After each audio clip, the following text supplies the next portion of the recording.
Si tuvieras que elegir solamente entrenar con peso libre o solamente con máquinas y poleas para una espalda grande y fuerte, ¿qué escogerías tú? ¿Cómo ves frecuencia 1 y cuántas series harías por músculo? Si recomendáis hacer press de banca para hipertrofia. Vale, Nike ha sacado unas zapatillas, tienen una suela un poco especial. A través de esa suela, mientras vas teniendo el tacto con tu pie, hay una activación a través de neurotransmisores, ¿vale? Vale. Si hay más de 100 likes, me va a comprar las zapatillas. Bienvenidos un nuevo día al canal. Hoy estamos aquí en este formato que os comentamos de Filosofía Xtor, en el que vamos a hablar acerca de entrenamiento de manera constante. Estoy con Unai Iriarte, aquí entrenador en Xtor. Y bueno, otra semana más. Para que la gente, igual que se ha enganchado ahora, que no lo sepa, hacemos cada X tiempo en tu Instagram un preguntas y respuestas. Eso es. Y básicamente es un área en el que vamos respondiendo y vamos charlando sobre entrenamiento. Todo tipo de preguntas. Yo lo suelo decir mucho por Instagram, pero bueno, ninguna pregunta es demasiado básica.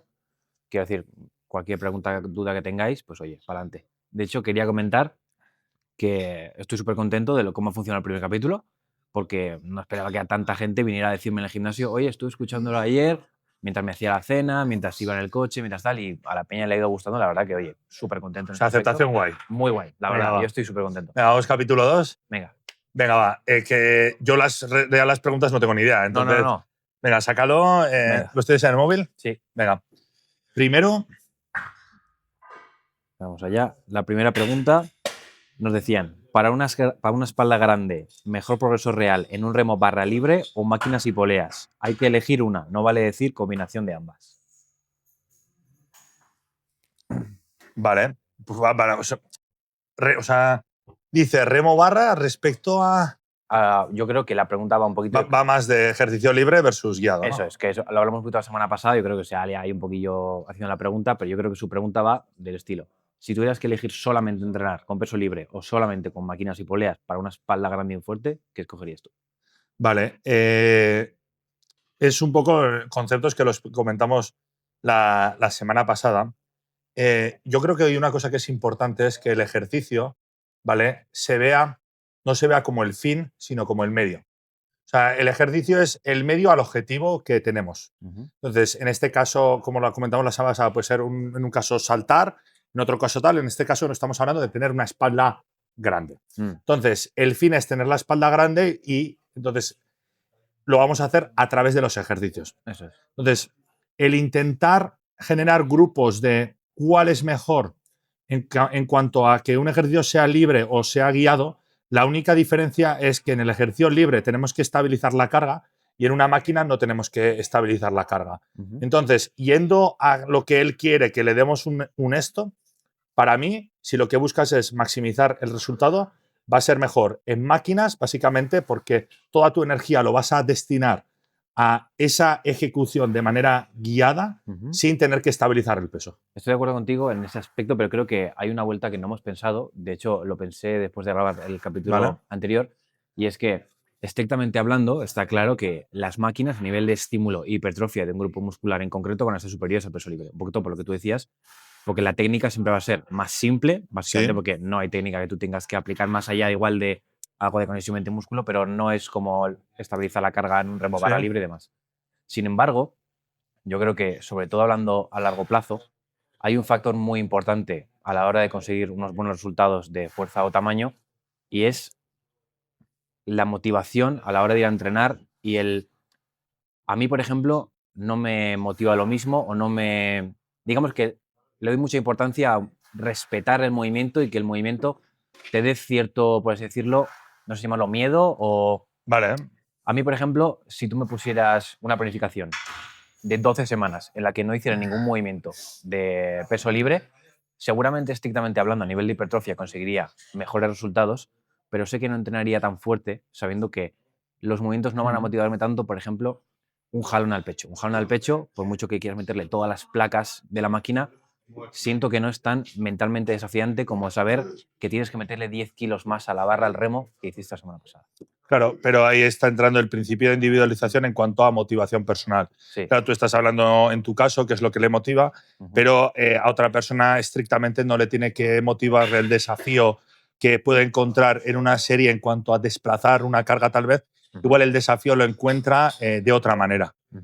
Por eso te digo que yo estrictamente yendo al resultado, que es un poco lo que está buscando esta persona a la hora de preguntar, que es, oye, yo quiero el resultado de la masividad, Sí. ¿no? Y pone el foco en los ejercicios. Por eso yo creo que la finalidad no es el ejercicio, sino que el ejercicio nos da ese camino. Entiendo lo que dices, pero sigo defendiendo la máquina en cuanto a resultado. De hecho, ahí entonces se me acaba de ocurrir una pequeña pregunta entonces que quiero hacer de ti, y es, tú sabiendo esto, sobre Sí. todo los años que llevas ya de experiencia mentalmente, sabiendo, pues bueno, que estrictamente hablando, pues esto es superior, ¿tú crees que habrías conseguido un mejor resultado físico si ese pasado que tuviste en el Power no lo hubieras hecho?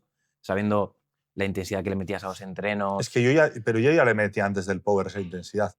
A mí el power no me enseñó a tener que ponerme delante de algo y sacar lo mejor de mí.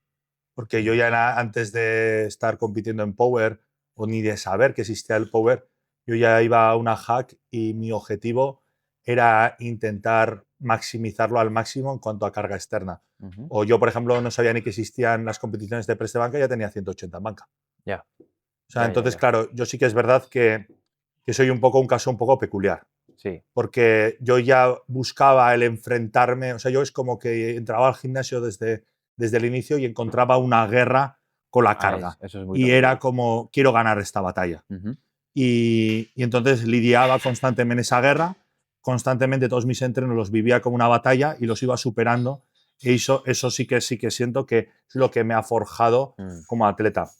Pero yo no he necesitado el power para ello. Puedo entender que mucha gente Eso es. la exigencia del power en cuanto a tener una carga externa cerrada y tener que afrontarlo y no, igual por su propia por su propio mano no se hubiesen expuesto a esa situación Eso es. y el entrenador les ha dicho es aquí, ahora, sí que les ha podido dar una serie de nociones. Eso sí que lo creo. Eso, porque a mí me pasaba mucho en la época en la que yo estaba más centrado en el powerlifting.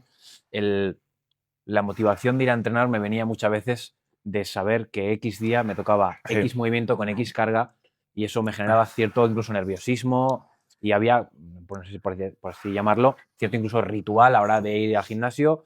En el coche me pongo ya música para ir motivado, ya entro por la puerta y eso, a ti te pasaba mucho también. Los días duros se notaban incluso físicamente en ti como persona y Sí. en cualquier persona que haya entrenado así pesado. Ya entras con otra, oye, ahora no voy a hablar, tal, estoy a lo mío, motivado porque me toca, no sé qué. Creo que esa motivación y el tener que enfrentarte a eso da muchas veces el conseguir la intensidad que tenías que conseguir para el objetivo. Pero yo, por ejemplo, eso lo conseguía también en una prensa. Yo en Altafit he llegado, no sé si tú estabas ahí, pero llenar la prensa entera de discos, meterle una barra encima y llenar la barra, intentar llenar la barra y decir, bueno, he llenado la barra y tengo que volver la semana siguiente y tengo que intentar conseguir llenar esa barra. Y cosas absurdas de ese tipo que, por lo que sea, siempre han nacido dentro de mí. Entonces, en mi caso, no lo he necesitado. Sí que creo que el peso libre, totalmente, y estoy de acuerdo contigo, que te puede llegar a forjar como atleta. También creo que las máquinas, como pueden ser una prensa, movimientos más globales, sí que te pueden llevar también a esa situación en una prensa, en una hack, que lo sacas, sientes la carga. Sí. Como cosa que en una polea, por ejemplo, ¿no? O sea, No. En una polea sí que es verdad que al final, independientemente del momento en el que lo saques, esa corrosión de la polea te quita un poco de esa parte de me va a aplastar esto. Eso es. Y cuanto igual más aislado es el ejercicio, realmente para lo que nos preguntaban, es más efectivo. Pero bueno, esa sensación que tú comentabas, ¿no? De lo que te he dicho antes, de un jalón al pecho. Es que da igual cuánto le metas al jalón al pecho, nunca te va a asustar. Sí. Nunca te vas a decir, uff, vaya serie me toca ahora de jalón. De hecho, el día que me rompí hace unos meses el pectoral, antes hice un podcast con Ivonne y lo que hablábamos era acerca del entrenamiento y yo le comentaba que mi ejercicio favorito es el press de banca básicamente por eso. En el momento que siento que saco la barra, se me puede caer el cuello y me puede matar. Ese día casi me mató la barra, ¿no? Pero sí, estoy totalmente de acuerdo. Me parece muy buena reflexión el que has hecho, pero creo que es volviendo otra vez, esas motivaciones son súper personales y donde tú tienes un run dentro con la carga externa, otra persona no tiene por qué tener. Eso es.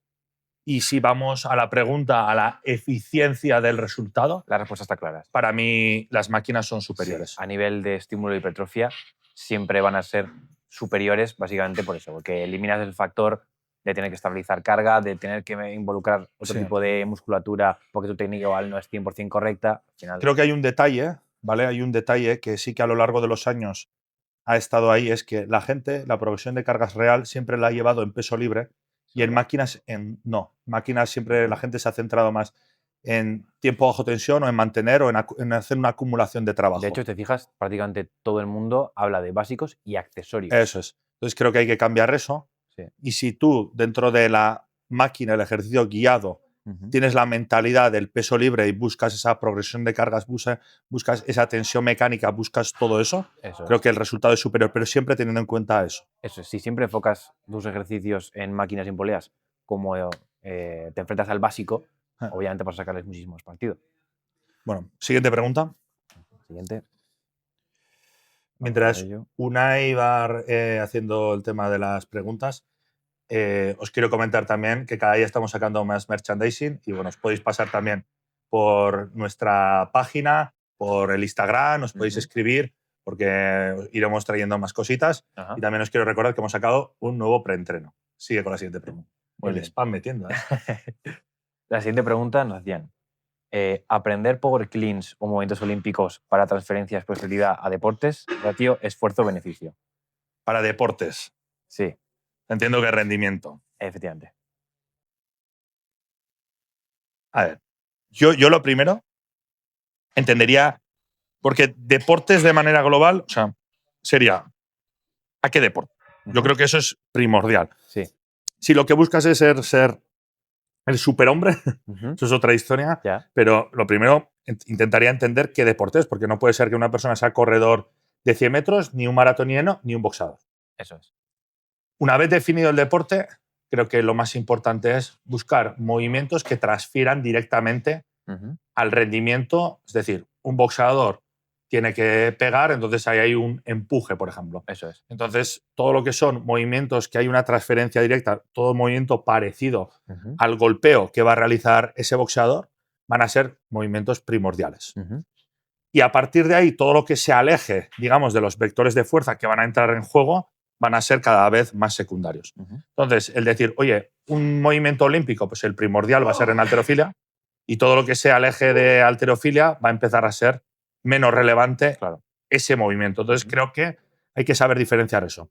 Si lo que buscas es ser un superhombre, no sé si es a nivel de rendimiento o a nivel estético, entiendo que es siempre a nivel rendimiento, ahí sí que lo veo interesante porque creo que son movimientos que componen muchos cambios de vectores de fuerza, muchas estabilizaciones, y igual ahí sí que lo veo más interesante.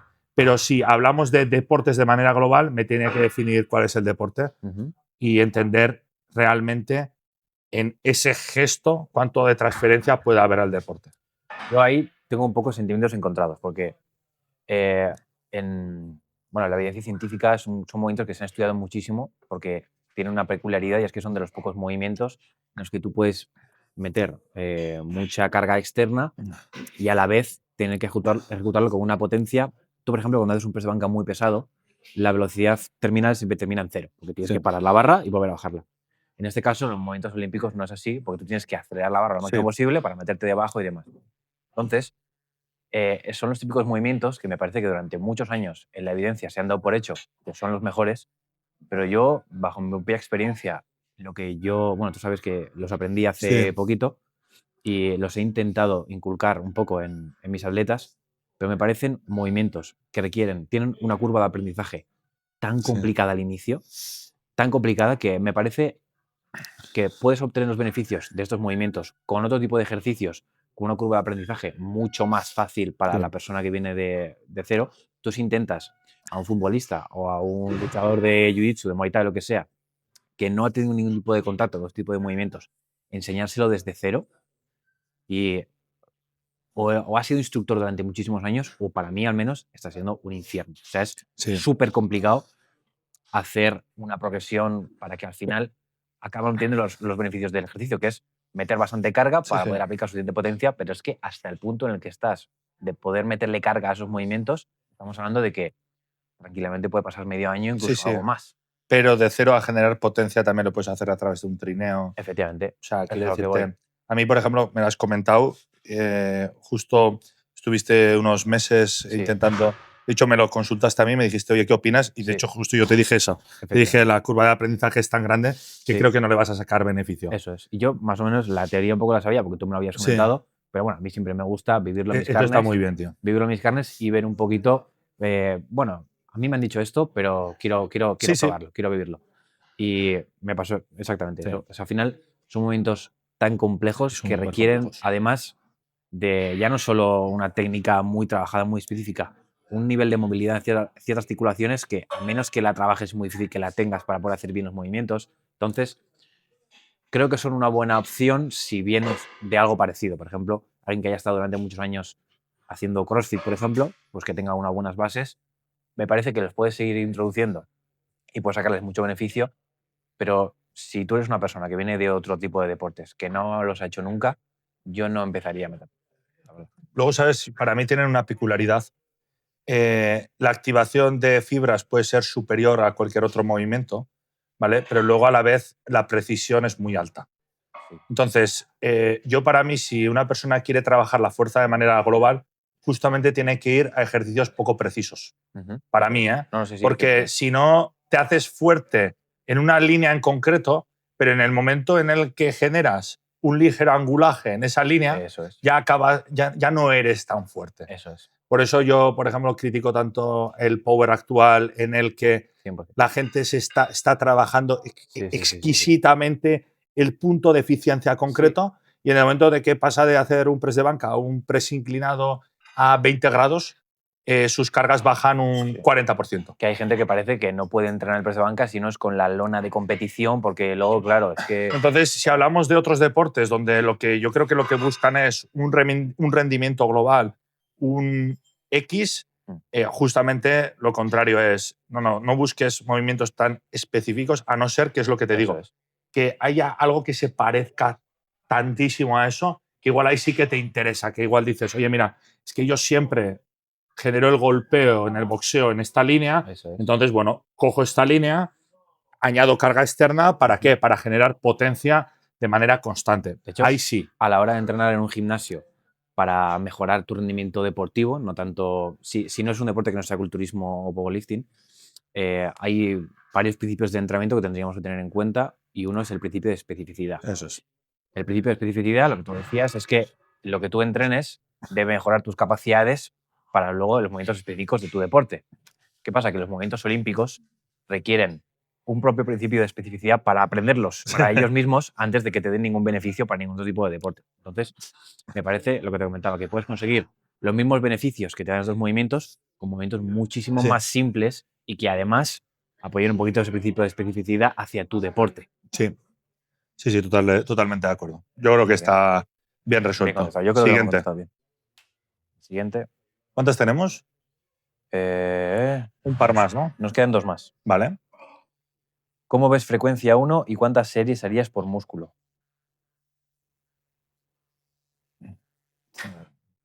¿Cómo veo frecuencia 1? A ver. Yo el tema de la frecuencia, ¿vale? Lo intento ver en un espectro amplio. ¿Cómo lo veo? Lo primero hay que entender una persona, ¿vale? A nivel de recuperación, ¿vale? Cómo… Me estoy despistando con los ruidos. Esto de hacerlo en directo al final es lo que tiene. A nivel… ¿Cómo es la curva de recuperación de la persona? Entonces, lo primero, hay que entender en una sesión cómo baja el rendimiento. Yo, por ejemplo, soy una persona muy explosiva que al final lo que me da eso es que mi rendimiento al inicio sea bestial y luego cae muy rápido. Y luego lo que hay que ver es cómo es la recuperación post sesiones.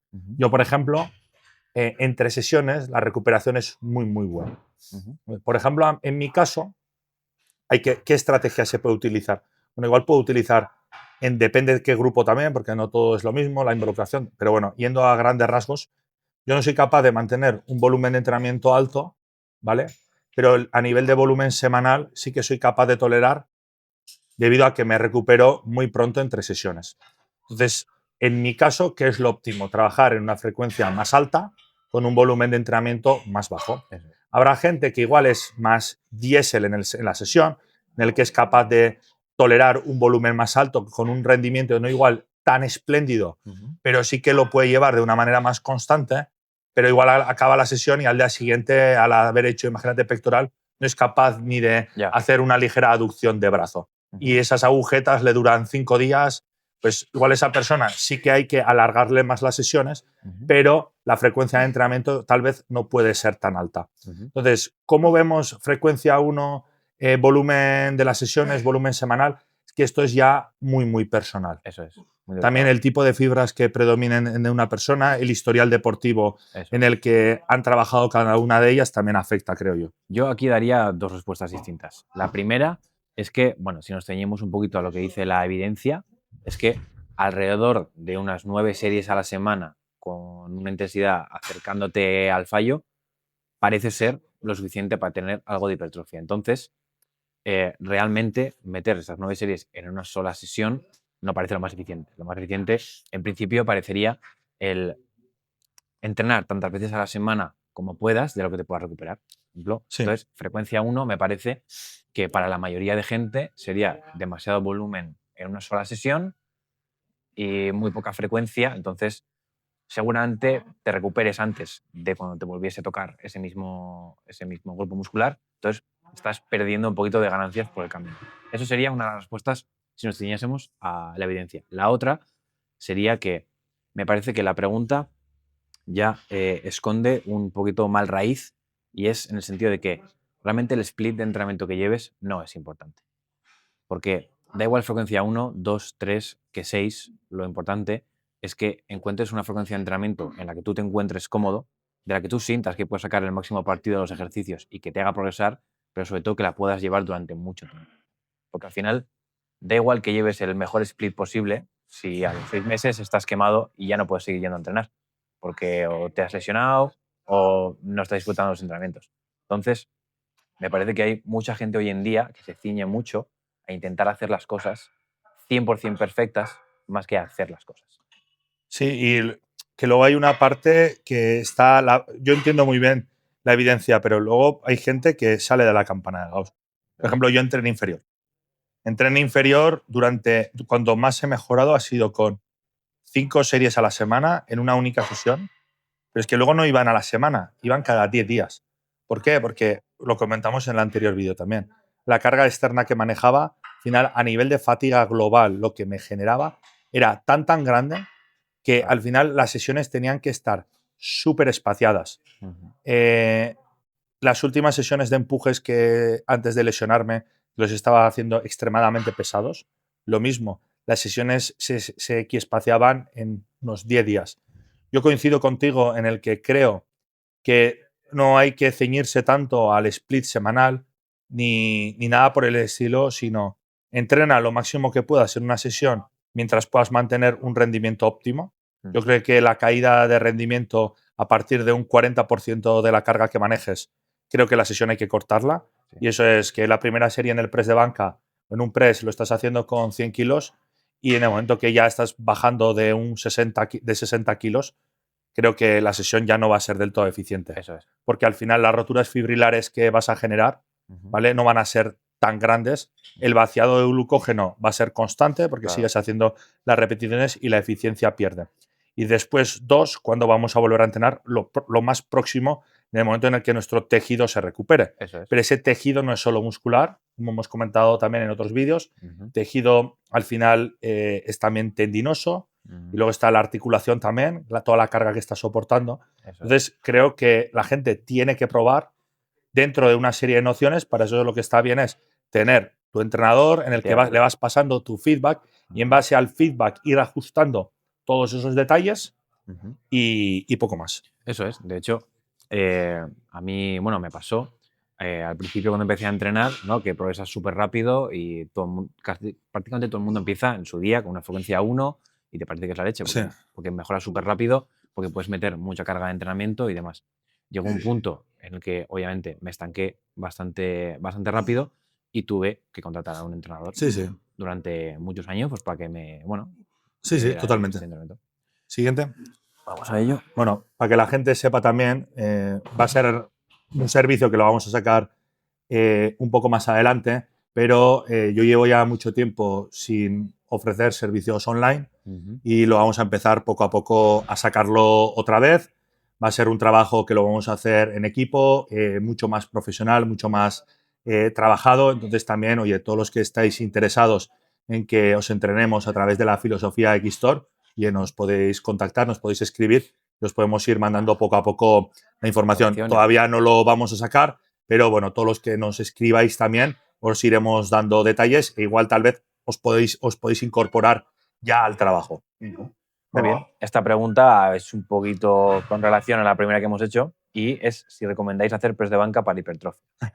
Vale, y o sea, con esto ya acabamos. Sí. Entonces.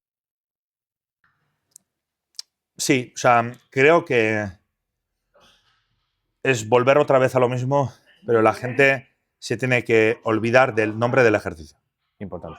Importantísimo. Os tenéis que olvidar de qué ejercicio estoy haciendo. El ejercicio, otra vez, es el medio para el fin. Definir el fin. Después de definir el fin, vemos qué medio utilizar.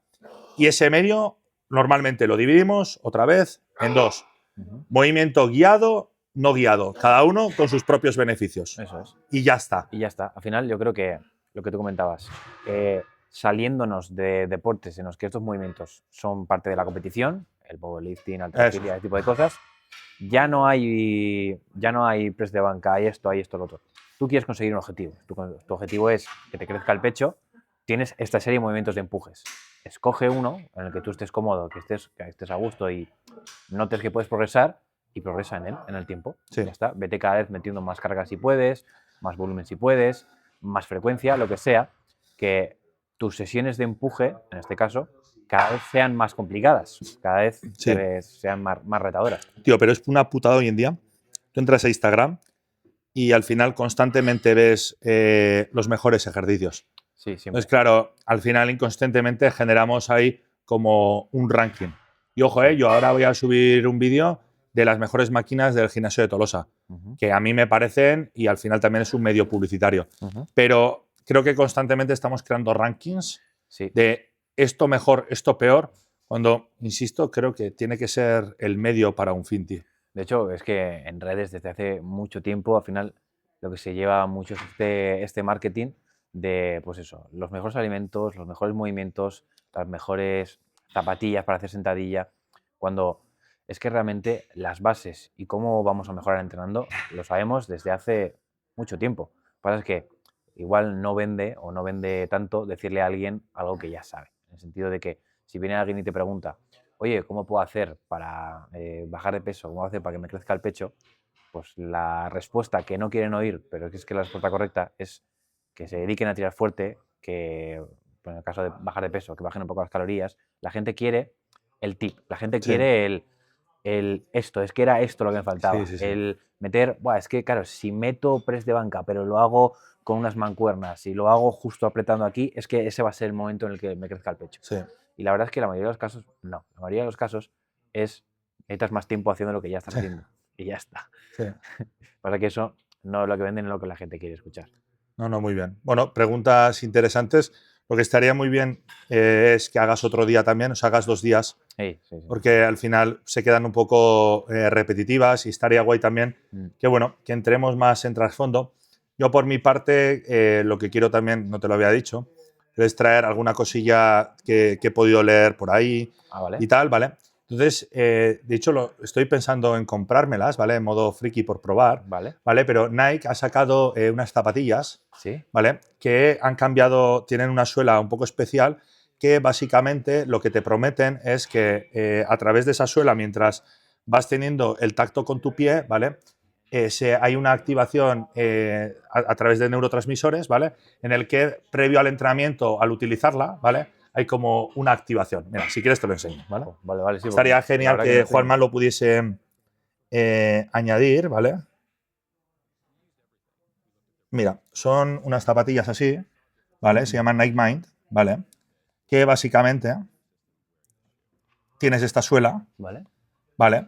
Entonces, mira, vamos a entrar en la página para verlo. Y básicamente, pues eso, las zapatillas que activan tu mente. Entonces, lo que te prometen es eso. Lo están utilizando con futbolistas, etc. Entonces, antes de los partidos o antes de los entrenamientos o antes de hacer, digamos, tu actividad, lo que hacen es andan, básicamente, o sea, pasean, pero no un paseo forzado, sino que tú los llevas puestos. O sea, como en vez de utilizar el calzado que utilizas ese calzado y básicamente lo que te prometen es que hay una activación neural, tío. Entonces tu rendimiento pues sería como más óptimo. O sea, hay una activación neural mientras haces el ejercicio. No, mientras vas andando, o sea, ya te las llevas puestas, entonces como vas pisando, teóricamente los puntos están puestos de una manera en el que en el pie básicamente te aprieta al andar. ¿Vale? Entonces te va como activando una serie de puntos que eso lo que hace es que generar unas activaciones neurales ¿Vale? que en el momento que luego te los quitas y ya pones tus zapatillas y tal, es como que ya esa activación ha existido y tu rendimiento mejora. Vale, hombre, a ver, es lo típico que tendría que verlo en el tiempo a ver cómo va funcionando, pero así a priori lo que te diría es que, joder, tenemos hoy en día el sistema nervioso tan estimulado todo el día de tantas cosas que ponerte unas zapatillas que te estimulen todavía más me parecería incluso contraproducente. Habría que ver realmente cuál es el efecto, pero, joder, lo que te digo, hoy en día, de hecho, cuando caminas por la calle, ¿cuánta gente hay que no esté mirando el móvil? Incluso caminando por la calle. ¿O cuánta gente sale a pasear si no es con auriculares? Sí, pero tú, por ejemplo, estás con el móvil y viendo el TikTok y crees que realmente hay una activación para poder hacer tu actividad deportiva, por mucho que haya una activación neural. Para la actividad deportiva no. Lo que pasa Claro. es que tu actividad Neural, sí. neural sí que está todo el rato trabajando. Sí, pero los neurotransmisores no mandan mensajes al cuerpo para que se active. Eso teóricamente, la zapatilla Ajá. te activa una serie de neuro… no me sale la palabra, ¿Sí? que lo que te hace es que haya una activación muscular, nerviosa, tal, de una manera en el que sí que se vea. Es como si tomases una cafeína, en parte. Ya. No es así, Ya. pero para que nos entendamos. Pues, hombre, si te la vas a comprar sería la leche que nos dijeras, no sé, pues eso, que… Estoy por comprármelas. Si queréis que las compre, mira, las voy a comprar si hay likes. Vale, Si vale. hay más de 100 likes, me voy a comprar las zapatillas y las voy a probar. Si más me genera curiosidad y me las pondría durante un tiempo antes de entrenar. Sí. O sea, básicamente la función es, oye, mira, imagínate que estás por aquí haciendo tus labores o estás haciendo tu entrenamiento personal, pues coges, te las pones, Sí. andas con ello, ¿vale? Y luego pues ya te pones Hombre, a entrenar. si realmente funcionase, me parecería un accesorio que para gente que ya tiene un nivel de rendimiento muy alto, mejorar ese pequeño porcentaje más puede ser muy bueno, ¿no? Mira cómo es curioso, porque de aquí ya si quieres lanzamos con otra cosa. Lo único que me echa atrás es que no me parecen muy caras, tío. Que no te parece muy No, caras. porque cuestan 130 euros, o sea, es dinero, ¿vale? Vale, y esperaría mucho más, la verdad.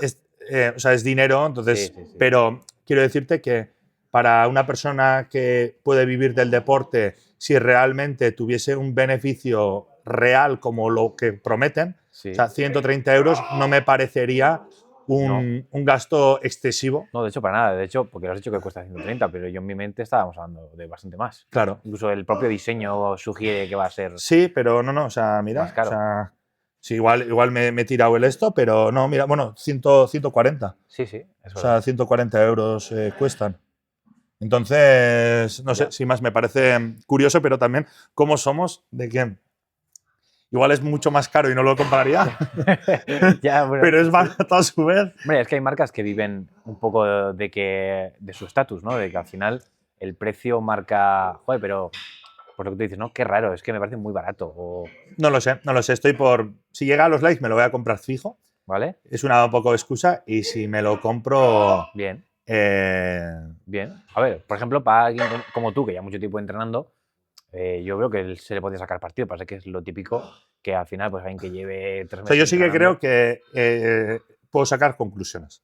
Sí. Porque llevo muchos años. A eso voy. He podido conseguir también que el 90% de las variables casi siempre sean constantes. Claro. Y el 10% que me puedo llegar a variar, ¿vale? Que haya ocurrido tantas veces a lo largo de mi vida, ¿vale? Que casi también sea una constante. Claro. O sea, es decir, épocas de estrés, vale, pero es que he tenido muchas épocas de estrés, entonces ese 10% que aunque sea distinto, ya sé cómo actúa en el resto del 90%. Claro, que si no sea muchas veces el caso de que viene una persona novata que lleva 3 meses entrenando y dice, joder, ahora que estoy tomando proteína, ahora sí que lo noto, porque estoy progresando mucho. Ahí vas a progresar mucho igual, o sea, llevas 3 meses. Pues tú traes las preguntas, yo de vez en cuando, peculiaridades así que vea, muy guapo eso. las traeré y así los comentamos. Y creo que lo que es importante es que mantengamos la parte de privacidad. Yo no quiero saber las preguntas y yo tampoco te lo voy a decir porque creo que lo que gusta es que haya esa parte de que lo charlemos en el momento. Sí, vale, me ha molado. Venga, pues lo dejamos aquí. Espero que os haya gustado. No sé cuánto llevamos. Yo creo que es un episodio un poco más corto, ¿no? ¿Cuánto? 35, muy bien. Yo creo que es más dinámico. Muy bien. Y lo dicho, si va teniendo esto la aceptación, a mí me gustaría cada… Por mí, como tenga la mitad que el anterior, ya encantado. Y en la siguiente habrá invitado, porque queremos traer gente también que se una y que no solo sea una charla entre tú y yo. Otros entrenadores de Keystore irán viniendo. Y nada, lo dicho, espero que os guste el vídeo, nos vais dando feedback y nos vemos en siguientes vídeos y gracias, Unai, por quedarte. Nada.